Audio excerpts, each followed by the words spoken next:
Everybody, hello and welcome back to the 3+1 livecast, where I am joined by the amazing, the beautiful, and the talented, the one and only Housewives and Chit Chat superstar, Elle Murasaki. How are you, Elle? Hello. I'm good. How are you this week? I'm excited. I'm excited. I am well as well. Did a little hair change for like the weekend. It'll be out by Monday, so I gotta do that when you have 4F type hair. You gotta do some things creatively. We're not like we don't. I don't have the beautiful locks of the three of you. Child, You not for L. F. You said not 4F. That's what my hair got. Those are the grades my hair was given.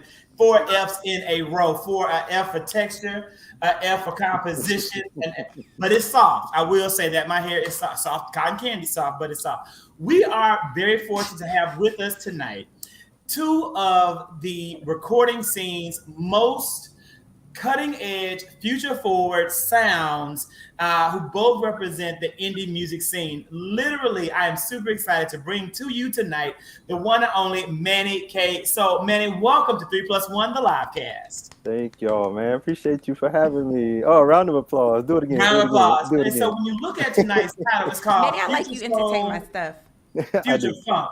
So, Manny, I deemed you as the future soul because listening to your discography, going through your EP, listen to your hits, soulful music, really focused with a nice, sweet, honey R&B dip sound. To then go to tonight's next guest, the one and only Cellophane, who has brought to the table a brand new release brought to the people on 420. Yes. Where is Monday? Cellophane, welcome to 3+1, the live cast. Hello. And he, of course, represents the future funk. Now, one thing about the sound of both these artists is that really, I don't necessarily can say that soul nor funk fits either because they transcend traditional genres. But that very well may be where music is headed in 2022. And I think that's an important thing to bring in. For all of you who are watching us, we want you to engage and ask questions and to also just pour out your thoughts to tonight's guest.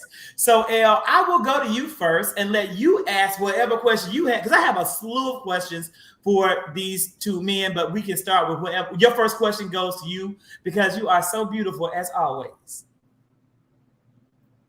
Well, you can't ask no question when you're muted. You know what I'm saying? You can't ask nothing. Not me giving Zach vibes.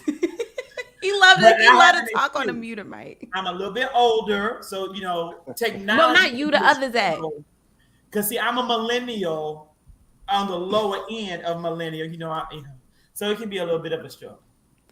My question was, in today's era, I know we see the shift of the modern day artists where the artists are seeing that the record label is kind of like pimping them, right? For lack of better words. So in today's world with inflation and all of that, if a new artist approached you and said that they were thinking about taking the indie route, how much would that cost them?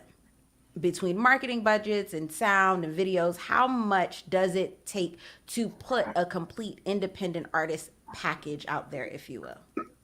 And even to add to that, right, here's a caveat: to put a package together that is as polished and as professional as what the two of you have produced. Absolutely. Cellophane, I'll let you go first.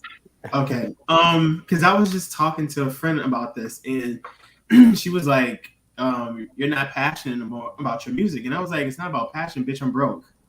Like, I just don't have the money to not don't have the money. It's a lot to go into it. So my project has been 3 years in the making, longer than I would have wanted to be, but."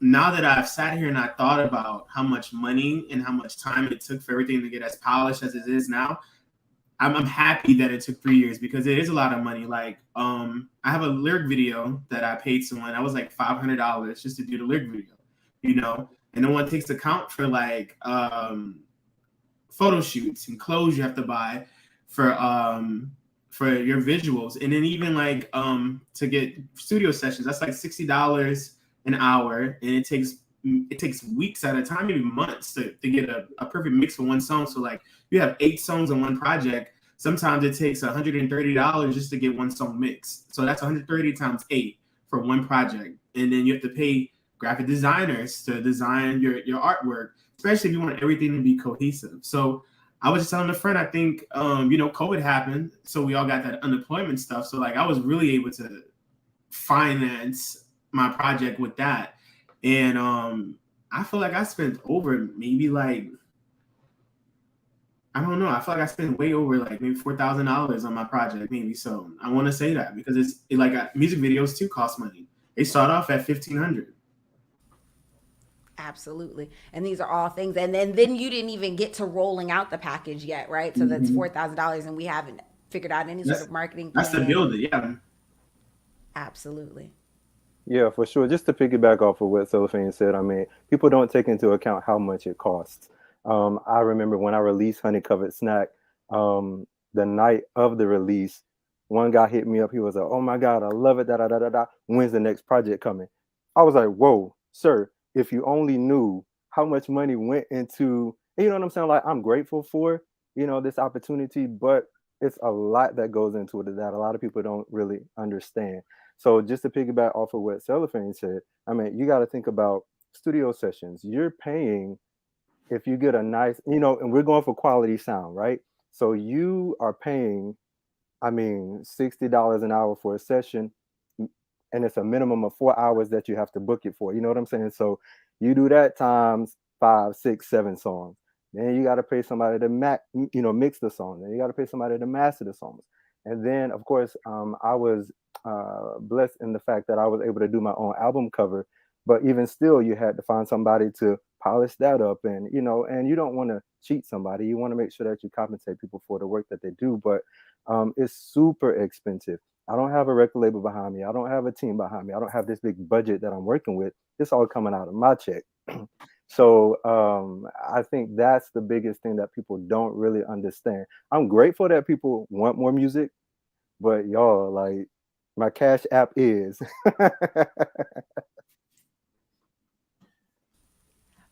For sure. That's important. I think that's a big deal. I think that it's really important for independent artists.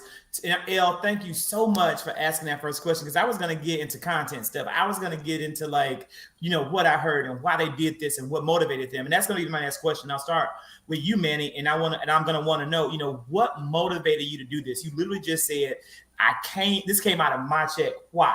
Why are you doing this? But before you answer that question, I want to re-emphasize, Elle, my appreciation for you asking that question, because people, hear the music. It's good music.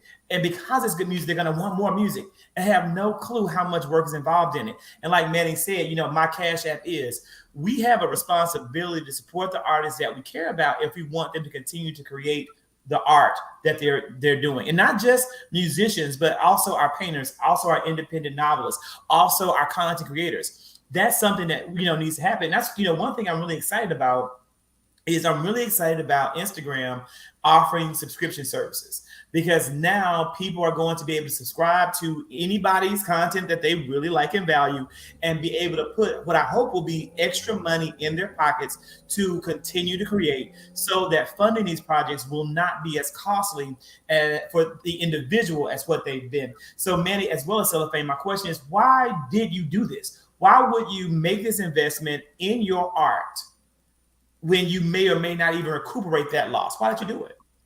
Yeah, that's what I was about to say. I mean, people think when you're an artist that you're making all this money, especially like I wrote all of my stuff. Even with that being said, I don't make any money off of this. I do not make money. So if people, this is going to like any independent artist that wants to do this, your passion has to be there for the music, because you're not going to, especially on this level, you're not going to recuperate or recoup, what you put into the project. So really, it was just the passion that I have for it. And then too, Zach and Elle, it was more so me saying that, yes, I can do this. My first single I put out in 2019, that was just me saying, putting aside all the fears that I had, all of the insecurities from people in my ear, or if you sung higher, you could do better, or just whatever people were saying that kind of held me back from doing it. When I put out Blazing Love, my first single back in 2019, that was me saying, yo, I can do this. And then when 2020 hit, when I dropped Honey Covered Snack, and to see how well it was received, getting to number 3 on the iTunes charts by myself. Like, I did that by myself, of course, with the support of my supporters. But I have to love what I do, and I do love what I do. So that's why I'm jumping back into it with the new project. But it definitely has to be a passion for it. And then this was another point too. Everything that was going on in 2020 with the pandemic, and I said, if I can put this project out, I'll be able to look back, you know what I'm saying, 5-10 years from now, and say, yo, in the midst of everything that was going on, look what I was able to accomplish in that year. So that's just more motivation for me to keep doing it, keep going. And then people telling me, yo, your music, that's, me and my husband's song, or, one of my interludes, Kiku's Cry. That's the song that I wake up to. That's my alarm in the morning. So stuff like that, that's what keeps me going. You know what I'm saying? People are, the music is resonating with a lot of people. So that's why. That is why. The passion and the love for the music, man. And because there's a love there, the money will absolutely follow. The money flows where the passion and where the intentionality flows 100%. And so it's on With its some way. work and effort, and that's our work. So it's our work to push the money to flow to the artist by supporting them, right? And Manny has done a great job of building up a base of supporters. Cellophane, why did you do it? I've always been a fan of music. Like, I started with like going to music festivals, and there's always I forgot what it's called, synesthesia, and it's the way that you process like music or sounds. And for me, when I was at those festivals and the beats were just instrumentals, I would see stories. And so eventually I would like go home and I just started recording like music on my phone. And my old roommate one day was like, "You make music for your phone?" And I was like, okay, maybe I could try to, do something. So when COVID happened, my friends, got together and they bought me a studio session. And then I released a song that I hate. Like, I hate the song. And I always tell people not to listen to it, but they do anyway. And it just became this thing where I was just kind of like, oh, wow, I did this. And people were receptive to it. And then it became a way of me expressing my feelings. Like, I was a better way of, handling the way I felt, and I was also dealing with like getting out the military too. And so that was just a really good outlet for me. And so I'm also like an advertising and branding major at SCAD Atlanta. So this became like, oh, I really like the music, but I'm also creating this person, Cellophane, or creating this whole concept now that exists in other people's minds and hearts. And so now it's just like, it's just been a fun, I want to say a fun experiment at the least, So for me, yeah, it's just been really fun creating the music, creating the world building that I've been doing around everything, and it's just been a fun process for me. Thank you for your service. For sure. Beyond the music. Beyond the absolute music. My question for the two of you is, does indie artists or independent artists mean F the label, I hate the label? Are we taking this route because we're taking a stance? Is it what was just accessible, or are we looking for the bigger label and the bigger sponsorship one day? I think it depends on what type of, like, so for instance, I hate to like bring up other artists, but I feel like, for instance, with Tanashi, I feel like she went independent because she felt like the label was failing her. You know what I'm saying? And then you have like artists who don't care about what their brand is, what they're representing. They'll hop on that table, get some work done. They'll let them change their hair color. They'll let them write their songs to them. And they're like, cool. You have, it just depends on, like, for me, right now I'm independent because the label reached out to me. I think I'd be interested in going to the label, getting on the label. And it just depends on how far left they want to push me, and what they want me to represent. That's how I feel when it comes to like labels right now. But if it's, I do feel like, I'm just not gonna drop any names. I do feel like there is a queer artist who came out one way and the label is now pushing them to do a whole lot more because they're trying to make him the first of many, And so I just couldn't see myself letting the label make me exploit other people's stories. That's not true to me. That's not what my brand is. I'm so happy you said that because it is, and not even just to that artist that we're alluding to, across the board. It's so obvious because music is such a vulnerable art form, because you have to open up and be so raw and so vulnerable behind that mic. It's very obvious when there's a lack of connection or when that connection is forced. And we get it when it's over sexualized, when it's just not our zhuzh. We got it when it was pink and pop music. Like it screams. You know, and I'm so glad you brought up Tinashe, because she is actually like, that's a model example. And who we think we know, I'm just now realizing that's not who we know. But I'm wondering to what extent it's going to actually hurt or damage her career. And so both of you have made a bold choice to be in control of how you're seen by the masses, because it's your message. And that's the benefit of being independently released artist. But it's also to your detriment because you don't have the money behind you. But when you have the money behind you, it seems like that money will control you.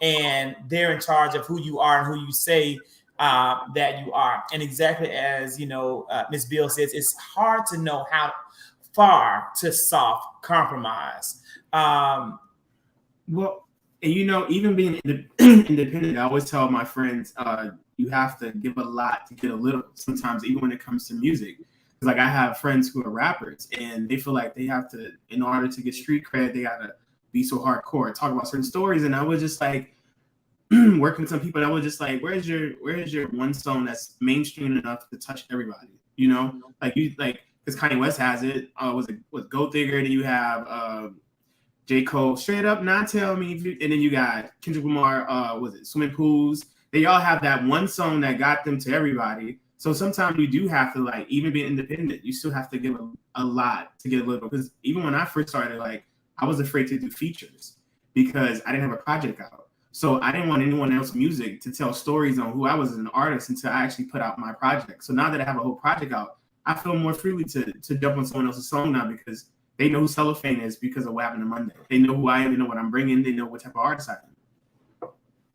And if you do not know what happened Monday, you need to download this EP, right? Like, take the time, sit down, listen through the music. Now, some of you listened to it yesterday while you were enjoying 420. I didn't realize. I went to a restaurant last night and made a huge mistake. Huge mistake. I'm going to be posting about it on my TikTok, Food Review Zack in ATL, where I review food. And because half the team who work in the restaurant called out because it was 420. Also, if you have not streamed Honey Covered Snack, you need to also stream Honey. Let me tell you, I can understand that what happened on Monday probably happened on Wednesday, because as you listen to a Cellophane, you're probably enjoying the mood-altering experience that 420 brings to the table, because you infuse, it's alternative. It is like soul, it's alternative soul that's also, I think, funk, but lots of what I've heard as influences, but I know artists don't like to say this was influenced by X, Y, and Z. You have the, you know, I heard several people in there, but I'm going to let you say if anyone influenced it, who you listen to and who you admire as a musician. But in regards to Honey Covered Snack, that is like, don't be offended, Manny, but clean up music to me. Like, I wake up, I put it on, I wash my dishes, I clean up the space that I'm getting ready to work in for the day. Like, I wake up and I always clear my space. So I'm not someone who's going to clean up tonight. It's not going to happen. But I'm gonna wake up tomorrow. It's just not gonna happen. That's just not how I'm built. But I also can't start work the next day until the space is clean. So I wake up, clean my space, have a cup of coffee, and then sit down and actually get to work. Manny, you know, how do you, and I'm gonna ask you both, you know, what influenced you, if any influences that you can share, and what were you aiming to do specifically with this project? And Cellophane, that's gonna be your same question. Well, this actual project has been in the making for, I'll say, my entire life. I started writing songs, to be honest with you, when I was in the 3rd grade. So just going through life, dealing with love, dealing with relationships, that's really where most of the content and the subject matter came from for this particular project. And I don't really talk about my relationships, like, you know what I'm saying? I'm a very private person. I move a certain way. So it's certain things that you'll never get out of me. But I was able to put that in the music. And so, like for instance, one song, "Bitter," I took two really, really bad breakups, the biggest heartbreaks ever, and put both of those into one song. I gave the first verse to one ex, and I gave the second verse to the second ex, and then on the last part of it, I just let them both have it. But really, it was just me using those life experiences to create what I felt like would, you know what I'm saying, resonate with people. Um, and I also wanted to go into this making the kind of music that I like to listen to. And no digs on anybody else, but like going back to the previous question, the labels, they kind of put you in this box and they want you to stay right there. But for me, that's not who I am. That's not authentic to who I am. Like I'm a, not to toot my own horn, but I like to sing. Like, you know what I'm saying? Like I come from the church, I'm from the country, and I like to give a certain uh, vibe and a certain sound, which isn't necessarily what we hear today. But I feel like as long as you stick to who you are, uh, and that authenticity will speak. So that's kind of just what I focused on. She said, "Tooted." That's kind of what I focus on. Just this is the kind of music that I want to hear when I turn on the radio. I don't necessarily get it. So that's why it's important for us to do these types of shows so that we can highlight some of the independent artists who are still pushing those vocals. You know what I'm saying? That sound that we kind of grew up on. I'm a huge fan of 90s R&B. That's like the era for me. So you go back and you think about, Whitney Houston and Mariah Carey and all of the girl groups and all of the guy groups. That's what I grew up on. And not to mention the gospel music that I grew up on as well. So I miss all of that. So I guess what I'm trying to say is I want to be the one to kind of hold on to that. And stuff is secular. It'll come back around eventually. You know what I'm saying? Like, and you even hear it today. And a lot of the music today, you hear a lot of the samples from the songs that we were jamming to in the 90s. So it's coming back, but I definitely want to hold on to those vocals. That's kind of my thing. And You just hold gave on, me you an did. idea. Say that again. No, Elle, you Say it go. again, Zach. No, I was just gonna say, hold on, you did. This album, like very Beyonce 4. We knew Beyonce was stepping out of her box. She was stepping off of the assembly line, so to speak. She was playing with different sounds. She was stretching her vocal cords. We got a different range out of Beyonce that we did on 4, and I felt that from you. I felt the like, nah, this feels good. I'm gonna do this, like, you know what I mean, and not in a chaotic way. It still fit the package, but in that like freeing, connecting way. Like I felt it feel good for you to create that art.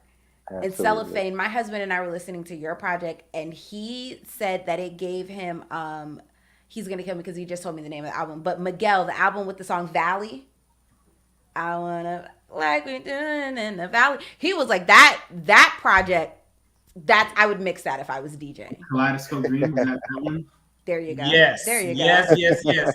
I feel the same way. So, get Mr. Murasaki because, again, for the after show, and so for everybody watching, like, let me tell you what needs to happen, what's going to happen. We are going to eventually get to a place where we're going to be able to do this after show on Instagram, and you can subscribe to exclusive content for $4.99 a month.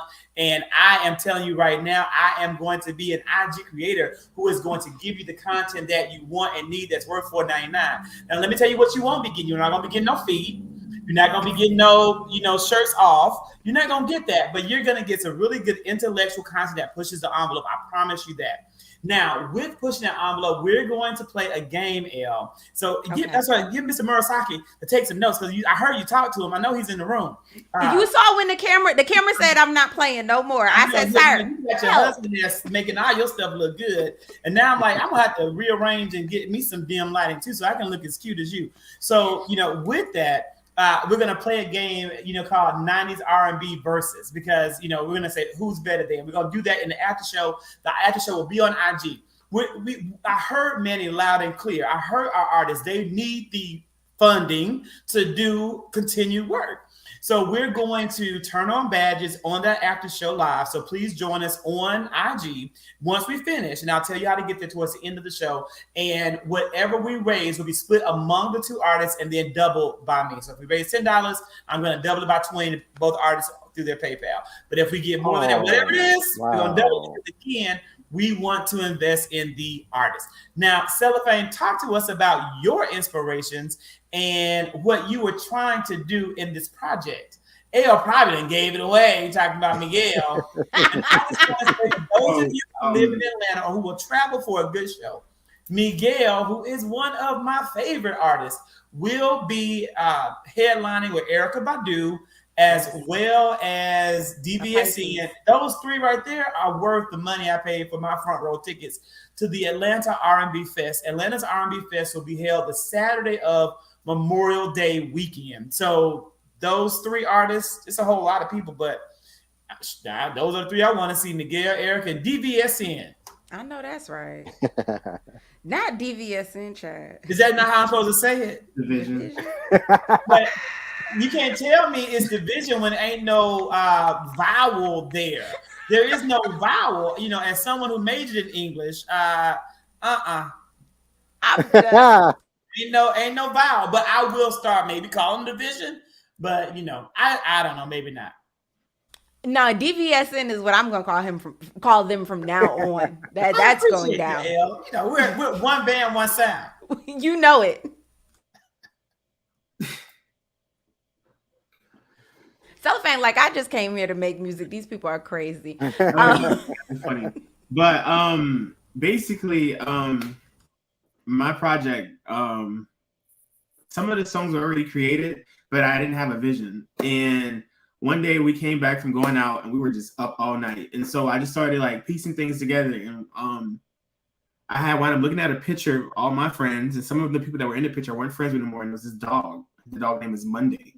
And I was like, what happened to Monday? But also we're in COVID. And I was like, what did happen to Monday? What happened to, like, I don't even know what day of the week it is, you know? And so everything like came together, and then I pieced that together. And then also was like, when I was making the music, I was like really inspired by Frank Ocean. And one of the reasons why I was inspired by Frank Ocean is because he released Nostalgia Ultra. And he took a lot of like what you would call white music, or, you know, like the artists that are like Coldplay, trying to think, MGMT, and he made his own little urban spin to it. So I was just kind of like, I kind of want to exist in that alternative world too. I want to bring more Blackness to alternative music, because when he released Blonde, a lot of people were upset with him because he didn't follow that same R&B route. And I feel like as Black people, we should be allowed to explore. We don't have to stay in R&B. We don't have to stay in soul or funk. We should be able to do whatever we want. So like, I'm inspired by Lenny Kravitz. I'm inspired by Prince. I'm inspired by Miguel. I'm inspired by Tori Moy. And I'm inspired by like Lana Del Rey. Those people all together kind of help me make this weird sound that I'm creating, this funky world that you're listening to on What Happened to Monday. And like, one of the things I really wanted to try hard not to do was to sexualize myself in my music, but also not make music that made sense for everyone else. Like, I feel like, Steve Lacy too. I feel like he released an amazing project that he knew that wasn't going to be mainstream. And I think that's where I was at when I was making my project. I kind of didn't care that it was going to be played in the club, you know? And I do have one upbeat song on the project. It's called Do It. And it's because we were listening to the whole project. One of my friends were like, it's a really good project. But he was like, it's kind of boring. He was like, you don't have anything upbeat. And so I was like, let me see what I can do. And I still found the way to stay true to myself, but still make something that was upbeat. And that's just where I'm at when it comes to like, you know, I'm inspired by artists who do not care if their music is going to be played in clubs or be liked by many people. They just want their stuff to be respected. And that's just kind of where I'm at. I just want the craft and the work that I'm putting out to be respected. Every single person you named is an artist who I absolutely could see as an influence, right, of the work, including like also, you know, I didn't know if you like Cody Chestnut, but I could also hear tones of Cody Chestnut as well. Lenny Kravitz, I would have written that down. I would have guessed Lenny. Of course, I was thinking some Prince influences there, right? Like when you hear, to me, this is just my belief, and you guys can roast me and kill me, I know. But whenever I hear Miguel, who I love, I hear Prince. Whenever I hear Andre 3000, who I love, I hear Prince. And so I just feel like these artists, like you said, transcended genres. They broke down doors and barriers that now, you guys are pushing even further and continuing to open the door even more. And when you talk about Frank Ocean, I think Frank Ocean is the last artist who is able to truly break down the door that was mainstream. And I think that process cost him a career. It broke him as he broke it down.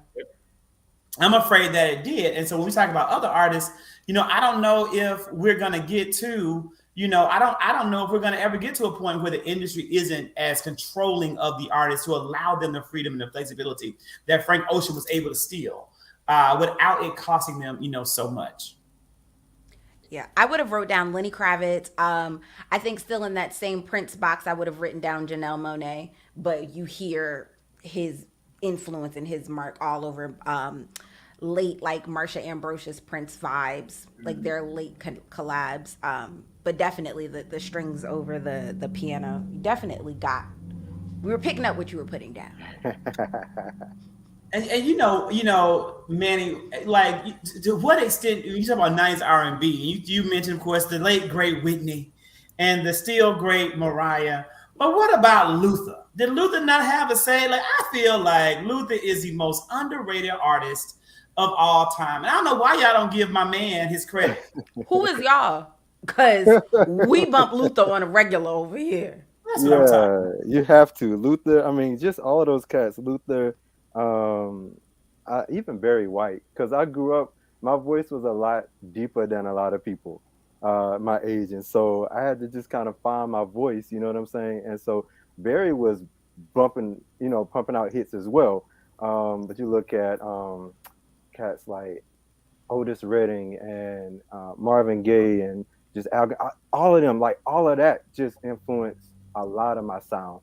But like I said, just going back to like the whole gospel, soulful vibe, like all of that, all of those people, just you can take it all the way back to the 70s. That's just my thing. You know what I'm saying? Can we give R. Kelly credit? Are we allowed to give does R. Kelly deserve credit for his contributions to R&B music? As not one of his victims, I feel like if we can separate Bill Cosby, the person, from the artist, and we can still watch the Cosby Show and it can still stream on TV One and up on a regular basis, I think we can separate for R. Kelly. Where it gets tricky, though, is that girl on the doc that said that like his songs were his trophies for his conquest. And I think celebrating the sound sonically gets mushy there. But sonically, he's a genius. Like who can layer tracks like him? Who can come up with vocals and transcend genres? Like, he didn't just give us R&B. You know what I mean? We've gotten gospel and all that, and horrible person. But you're right.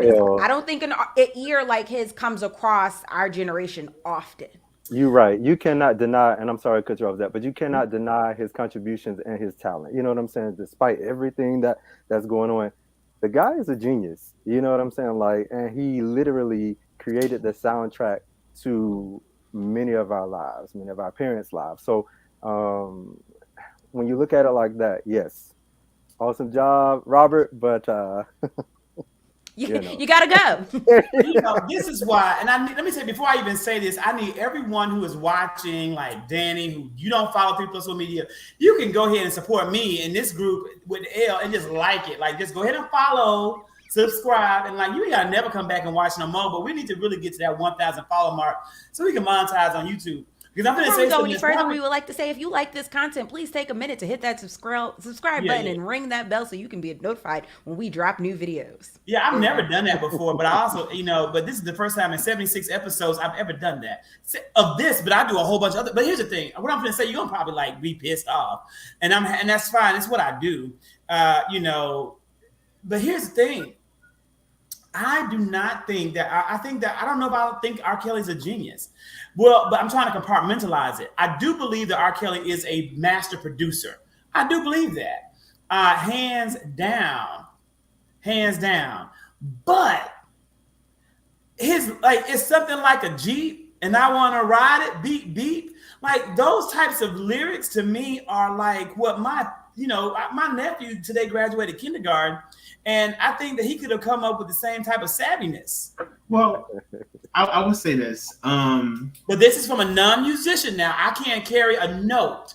I would, you know what? For exclusive content, Cello fam, what I'm gonna do.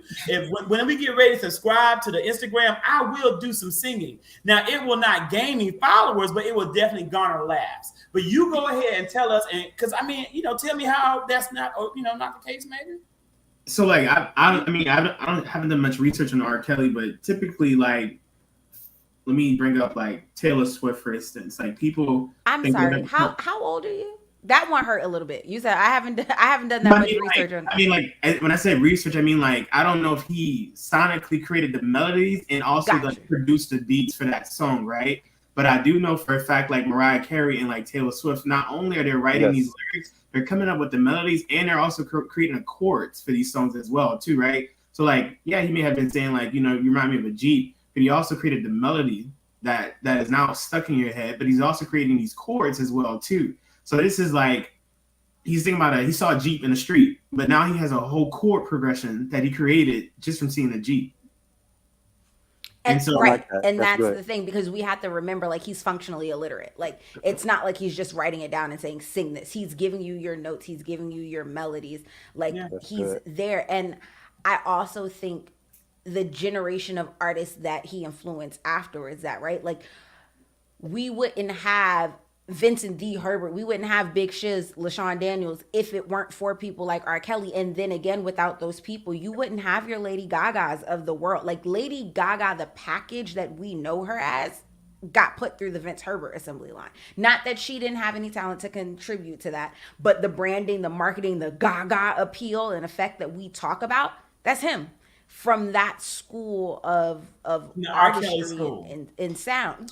Yeah. And I mean, but also that's the genius, right? You've got a whole world singing, you remind me of my Jeep, or saying toot toot beep beep. And yes, your nephew can do it, but like R. Kelly's getting billions of dollars because we're all talking about toot toot and beep beep and pipe. Like, that's true. I'm gonna, I agree. That is accurate. I will, like, I thought the Will Smith slap was fake. I came right here on this show and talked about how fake it was. I'm still not saying that it wasn't planned by somebody, but again, I commit when I'm wrong. And that's a good point. But R. Kelly saw a Jeep, it became a beep beep. R. Kelly saw a bird, he believed he could fly. I get it.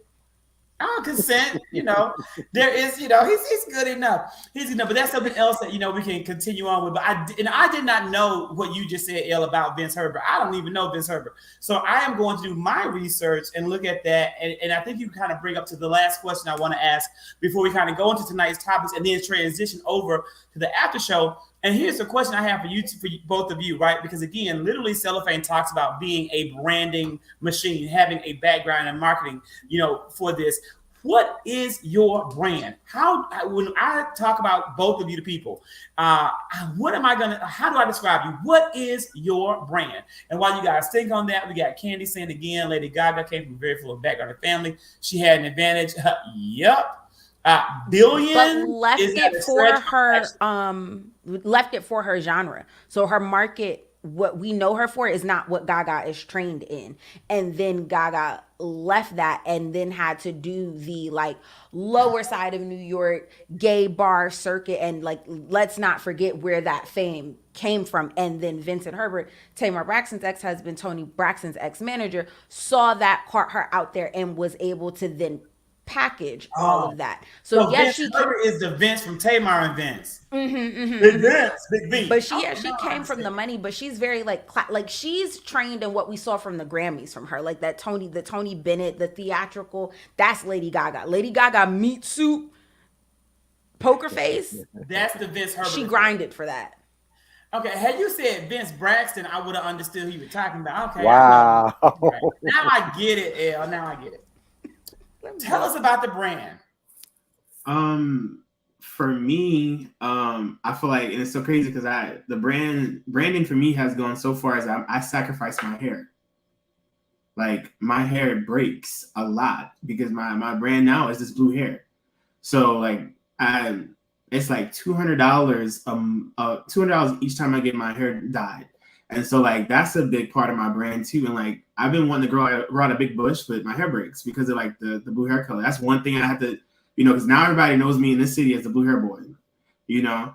So, but for me, my brand it looks like high music. People associate my music to getting high, but also cellophane is also about transparency and being authentic. And so that's also a play on the word of the music, the word of the name too, because cellophane is transparent paper. And so that's just kind of like what I want my brand to be, just being transparent. And even my presence on the internet, like I live tweet everything that happens to me. Like if you did something to me, it's getting put on Twitter.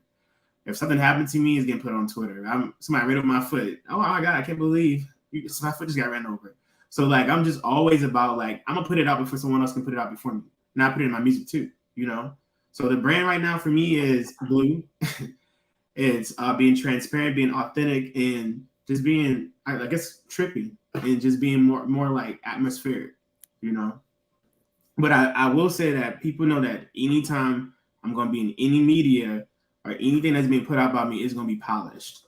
That's one thing I know for a fact, that when anything that I'm going to do, anything where you see me at is going to be polished, going to be done. I'm not going to put myself out there without it being done.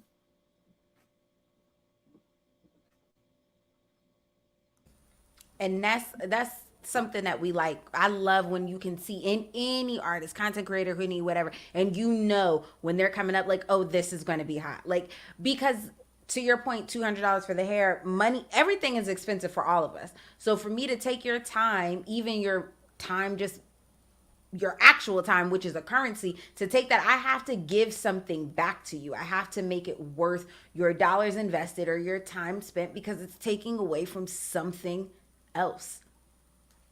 And strawberries are $20 a pound. So like, stop.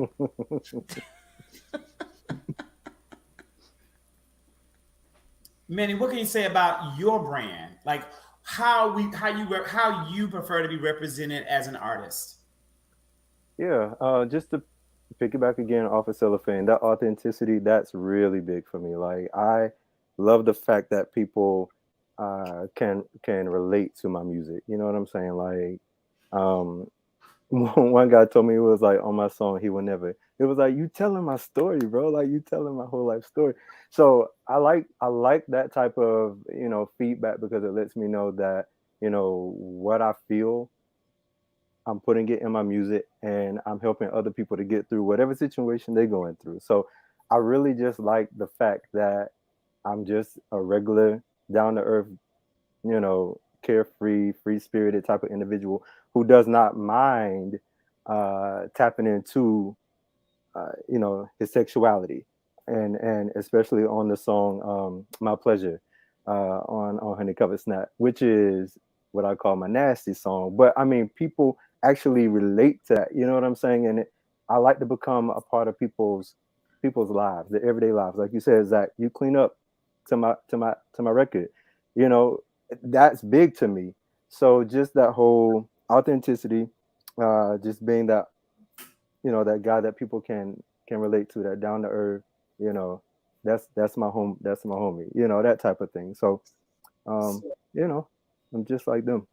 Just Do like you ever look at your like Spotify artist stuff? And because like for me the most like satisfying thing is, because I have a song called See Me, and this is very depressing, but I'd be up at 3 a.m. and there's like 7 people listening to it, and I'd be like, what's going on with y'all? y'all all right? What's happening here, you know? Everybody okay? Y'all all Everybody right? good? But like I've had somebody, one of my biggest fears with my project being dropped was the last song and people not listening to it all the way through, because it's 2 songs in one. And my favorite song off my project is Man in the Mirror, which is like, it's a send off because it's what the new music is going to sound like. So it's a sample of like what I'm going to be singing like on my next project. And someone sent me a video of them crying to it. And I was like, I didn't expect that, you know? Mm-hmm. So Yeah. that's another thing like that makes me feel good, because like with Frank Ocean's music, I was in high school listening to it, he was the soundtrack of my life, and it's like eventually I may become the soundtrack to someone else's life, you know? Yeah. No, it's crazy. I mean, I can, and I've told my friends stories like this all the time. Whether I'm at the airport or I'm at the bar, people will come up to me and be like, they'll start singing the lyrics to some of my songs, and it just blows my mind. Like, first of all, how do you know my music? You know what I'm saying? Like, how do you know? That just blows my mind. So the fact that people can, first of all, recognize me, recognize the music, and then be able to sing the words to me, like word for word, that blows my mind every single time. I remember I was walking through the airport and some guy was like, "Oh my God, you're Manny K Soul." And y'all, I'm just a regular dude from Noonan, Georgia. I don't know if anybody's familiar with Georgia and just the whole country, but I'm from a very small city in Georgia. And for somebody to first of all, like I said, recognize me and then be able to like sing my song word for word, I really feel like me creating this music is putting me in places that I never even knew I could go. I was looking at my Apple Music cellophane and I saw South Africa and just like, and you know, again, I know it's possible, but in my mind, it's just, I'm so grateful for it basically. You know what I'm saying? And it humbles me because you have millions of other artists out here. How do you know my song? It's just, I don't know. It's just very humbling to me. Do you? It's me asking questions like it's my show. No, you can do ask your questions. You know, ask away. Ask and away. I'm into it too. I'm like, oh, You this know, is I good. want to share with everyone that when I was in high school, Frank Ocean was my role model too. Same. Also same. So Actually, he had my graduation song. So do you ever get, because now, like for instance, like the blue hair, I can't get away with things that normal people get away with out here in Atlanta. But do you ever get like scared? Like, so for instance, like if my beard is not lined up and my hair is not colored, sometimes I don't go outside because like people expect me to look like my pictures all the time, and so it creates like this social anxiety sometimes for me that like if I get seen out not looking like the way I'm presenting myself on the internet, then like yeah, I'm a hoax. You know? I can see that. I can see that. But for me, Cellophane, to be honest, I'm so regular. I'm so, this is just me. You know what I'm saying? Like I can walk out the door with a do-rag on and be just fine. Or I could get my hair retwisted and be, you know, dolled up or whatever and be just fine. I really, here's the thing. I know a lot of people, a lot of my artist friends, they are in this for the fame. They're in this for just that whole, I just want to make music. I just want to sing and everything else that comes with that. So that's kind of why, you know, going back to that question about the record label.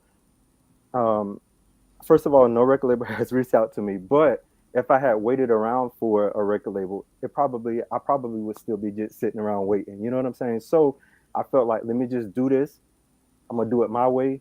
And I think that resonates with people. They see that I'm just a regular dude out here who happens to be able to write songs and sing.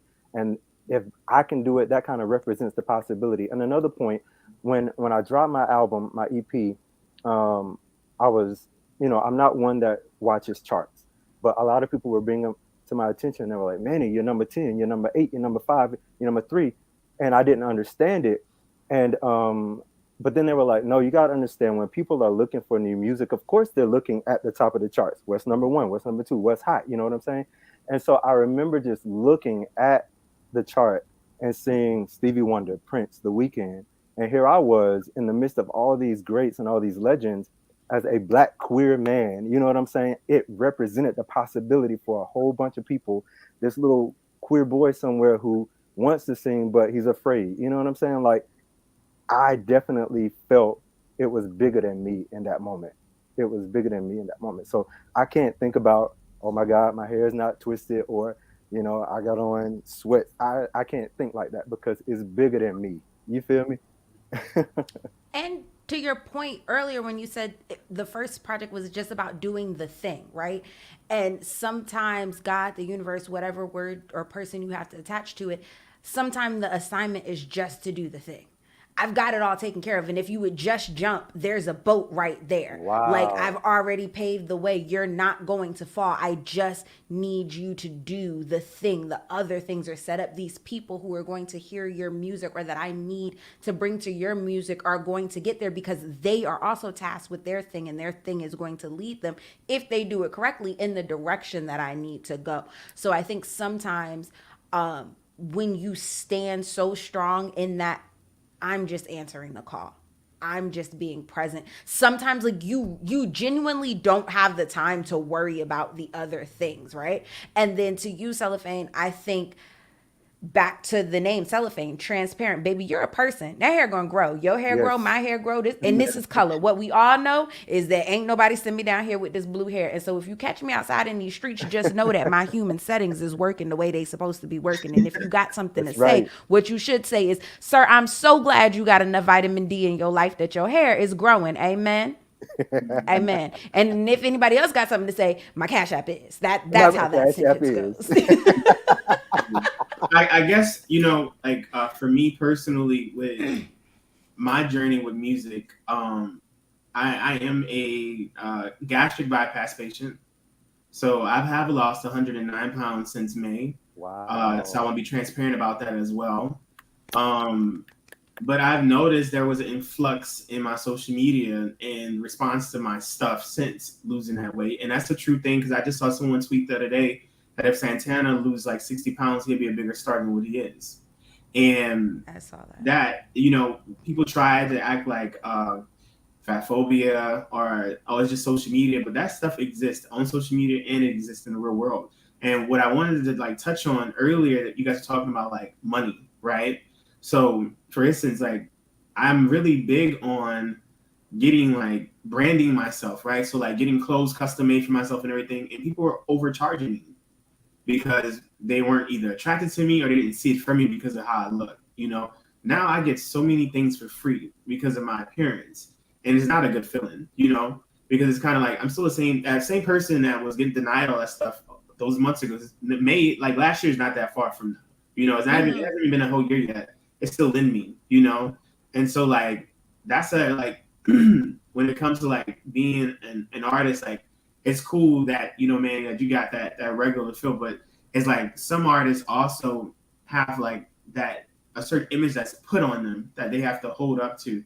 And like I think Ellie, you said something about sexualization. I feel like there is one female artist who just came out that's being over sexualized, and I think that I'm just trying to make sure that I'm not messing up my brain by dropping names or anything. But I think I'm with you. What happened was she had wound up posting a regular picture on her Instagram, and people were like, "Oh, she's sexy. This is hot." And so what happened was her label was like, "Oh, this might be what may do it for you," And then she was like, analytics. Kind of like the attention that's going on right now. Now everything that you're releasing is sex, and it doesn't even make sense. Like the song that just got released was about taking care of yourself and someone taking care of you, but then in the video you're laying on the table being food for men. So I'm trying to figure out what's the story for this, but they're pushing the sexual image because now people on here are interested in your music because they want to fuck you. Yes, because it tracked the analytics. And so even me saying like your hair grows was in no means to minimize the social anxiety, because I definitely understand that, dealing with it myself. But that's one of my things, that's how I get over that. Listen, whether you've got a BBL or not or whatever, it doesn't matter. You gonna need a lineup. And you're not gonna be able to make it to the salon and somebody gonna see you. Like, you know what I mean? Like we're human. Some days you don't make it to the laundromat. Some days you was rushing your shirt and whatever it is, but we are just that human. And I think because of social media, we have lost the sense of humanity. And it's just like, look, dude, this is what I got. Like this is what I got, but my message is this: would you like to listen? And there's always going to be like people, right? So to your point, there were people last year like, oh, if your brand just gets a little bit bigger, like for me, and not in a hater way, but I remember how you acted when there was a certain number next to my name, and that is now how I'm going to act when we move forward. It doesn't mean that we can't do business, we'll never do business, but it will mean that I remember how you acted when I was at 2,000 followers versus how you talking to me now at whatever number. And also, those people fall off when you are, back to Manny K, when you are doing the thing, when you're in alignment and you're just focusing on your passion. Look, this is what I want to deliver for my music. I'm getting my hair colored because I want it colored. This is where I'm at. That resonates, and the people who are drawn to that and who need that will find you. And the people who it don't resonate with, it's other artists out there. And God bless, I hope they find the ones they like. Yeah, and to that point, I have to say, Cellophane, that's the beauty of having so many different types of artists. You know what I'm saying? So many different types of public figures. Like, I might not be able to reach the people that you can reach, and vice versa. You know what I'm saying? So somebody might look at you and say, yeah, that's motivation for me to, get up off my ass and do what I need to do for myself. And then, vice versa. So I definitely don't know if I came across in any way. I don't want to minimize you know what I'm saying? Yeah. I definitely respect everything that you stand for. And like I said, I love your music. I checked it out. So I'm definitely a supporter, man, for sure. Oh my God, the Pisces, they're so nurturing, right? So is an Aquarius, and see, we fix signs. We're not nurturers like that. It's like, oh, it's what it is. And then I have all this, fire in my chart, and it just messes it all up. I will say from what I've heard shared tonight, and I wanted, I have this one little thing to say, and it's this. I feel like, there's a level of age difference that also leads to like how you value how you're viewed. And, my thing is that, when you get to a certain age, you don't even care because it's all about something much bigger and much greater than what could be perceived by anybody else out there. And you make a lot of really great points because you're looking at how do you navigate this industry that's prioritizing the wrong thing and be successful. And, I believe that I hope that the game has been changed. And let me tell you how or what I mean by that. And it's not being changed, as much as I would want it to be. But I believe that social media has been the great disruptor of almost every single entertainment industry out there. You don't have to be signed with the label. You no longer have the Whitney Houstons of the world who got signed by Arista Records, who went under the tutelage of Clive Davis, who went through social media training, who learned how to be the elegant doll, the transracial beauty of America. Even though that was not who she was, even though she was still a girl from Jersey, but she couldn't be that girl for the world, any longer. I believe that Barry Gordy finishing school. Yeah, that's right. I believe that social media has broken all that down, and you can be whoever you want to be, however you want to be, and you can get out there and you can still win. And your success is not dependent upon a record label or even an image. Your success is dependent upon the likability of your support network. And a real support network does not have to be 100,000 followers. It doesn't have to be 1,000 followers. You may have 10 dedicated people beyond your family and beyond your friends, but they're out there and they will follow you to the ends of the earth. They will donate, they will give, they will work for you, they will promote for you, all because they value the work that you do. That's the power of being an artist in 2022. But to Cellophane's point, there is still a power, in my opinion, to the Barry Gordy, Clive Davis. There's something to an artist who knows how to get out of a limousine when you're on a red carpet, right? 2 feet and not one. There's something about an artist who knows how to get on that red carpet and how to have a conversation and hit their marks and hit their cameras while they're still talking and get the point across and end up with good pictures and not look like, afterwards. There's something to that 2022 idea of finishing school, whatever that looks like for you as an artist. So that 1982 idea that we want to see in 2022. Right. The Motown effect that we're trying to bring back into 2022, where we're training these artists, because baby, some of them is just out here, even the ones with backing tracks, some of them are just out here flapping in the wind. Billie Eilish. My 7-year-old daughter said, how many times is Billie Eilish going to change her hair color? And I said, well, first of all, it's her hair color. She can do, whatever she wants. We're not here to police her body. That was my first thing. And she was like, yeah, but it's just confusing. I don't know who it is when I see her. And I was See, yeah, I'm glad your daughter said it. You trying to make her politically correct, talking about no police, no bodies. But the reality is, we tired of seeing it. I'm tired of seeing her. Period. She was like, I'm But- confused, child. But with that being said, and to end on the note of not caring about Billie English, we have a whole slew of topics, but those topics will now roll over to the after show. If the gentlemen are able to join, Elle and I are definitely going to go. We're going to go live on IG. You can follow my IG, Elle's IG, gentlemen's IG if they're able to join us.